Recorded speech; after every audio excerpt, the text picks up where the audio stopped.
Assalamu alaikum students, I hope you are all fine. Today is your 8th online class of class 9 Federal Board. Subject is chemistry.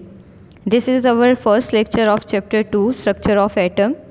In this chapter you will learn about the theories and experiments related to atomic structure. Today we will discuss Rutherford experiment and its model of an atom.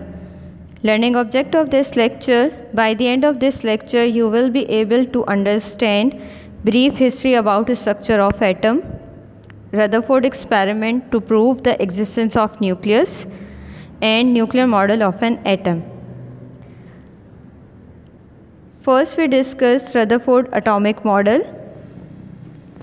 Lord Rutherford was a brilliant scientist. He performed a number of experiments to study the structure of an atom. In 1911, Rutherford performed an experiment to know the arrangement of electron and proton in an atom. Before going to explain Rutherford experiment, first we discuss structure of atom given by J.J. Thomson.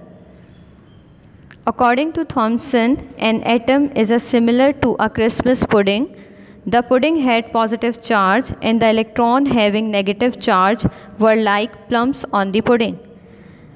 Thomson proposed that an atom consists of a positively charged sphere and the electrons are embedded in it.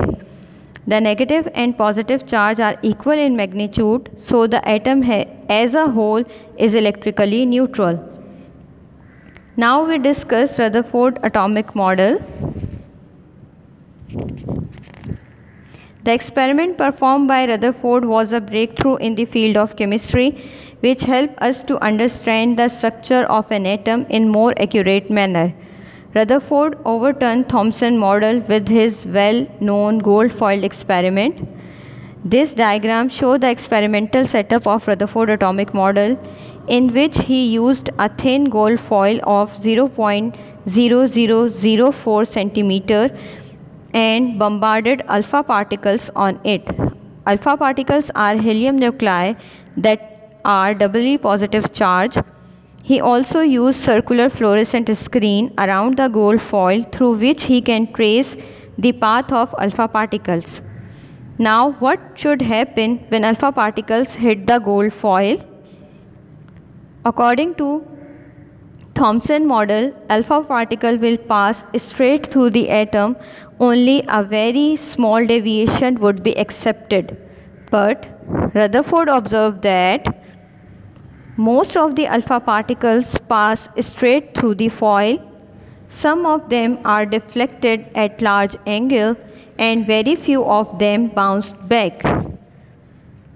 Based on these three observations, Rutherford concluded that most of the space inside an atom is empty because most of alpha particles pass straight through the gold foil. Second, the atom had a small nucleus having positive charge because some of the alpha particles having positive charge were slightly deflected by small angles.